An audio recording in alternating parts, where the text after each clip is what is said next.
Hello, Senator. Thank you for sitting down with me to answer some questions about Sure. the False Claims Act. Very important piece of legislation. Yes, sir.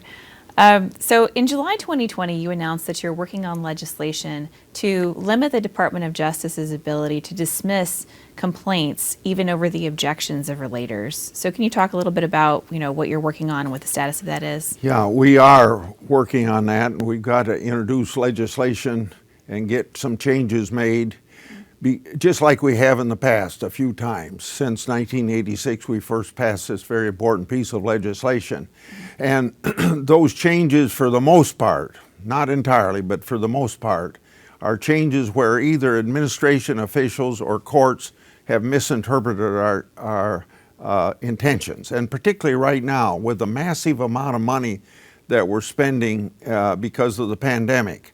And we've got to have a strong False Claims Act in order to be able to make sure that we recover all the money that is fraudulently taken from the taxpayers. So yes, I intend to introduce legislation.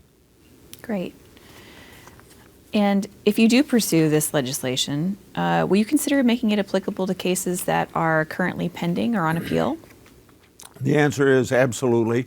And that's not out of characteristic, because in 2009, when we passed other legislation to overturn some of those administrative decisions or court cases that did not interpret our law the way we intended, and we did make it retroactive at that time, so we will this time as well. And maybe I should also explain that every time I say the administration officials do this or courts rule this way, they really aren't pointing out anything that the legislature did wrong. They're looking at it the way they want to look at it. And all we're trying to do, for the most part, when we pass legislation to overturn court cases, administrative decisions, is just to get back what we intended in 1986. It's pretty simple. And I'd like to say, when are you guys ever going to get this right?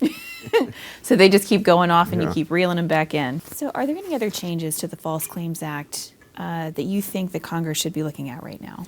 Well, I think I'm kind of repeating myself to some extent, because I don't know how many times in the 2 or 3 questions you've asked me, I've said most of the time, we have written this bill to be, this law in 1986, to work pretty much like we intended. And if the courts leave it alone, it would be working that way. So the point is that I'm prepared to introduce any legislation and attempt to pass that legislation anytime that I think the courts or administrators do anything that's going to weaken our piece of legislation. Because you can imagine a piece of legislation that in roughly 40 some years, or about 35 years, have brought back into the federal treasury $63 or $64 billion of fraudulently taken money, and we wouldn't even know about it in most instances if some whistleblower hadn't come forth with that information. You can understand that why I feel strongly that it should not be weakened, and it's pretty, I shouldn't say it's pretty easy to pass this legislation when you're trying to correct a court ruling, but it's justified, and we've been successful at it a few times, and I hope to be successful at it again this Congress. What are your feelings about the need for language to clarify when a false claim is material to the government, and how should the courts weigh the government's conduct when it continues, for example, to pay on a claim even though it has notice that the claim may be false? I think, first of all, materiality is very, very important. It's necessary to prevent parasitic lawsuits.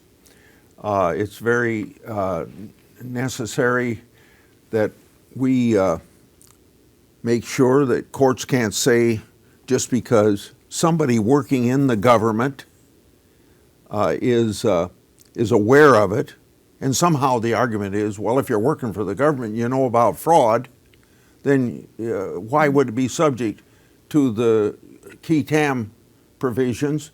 Because that person is a public employee and ought to be reporting wrongdoing.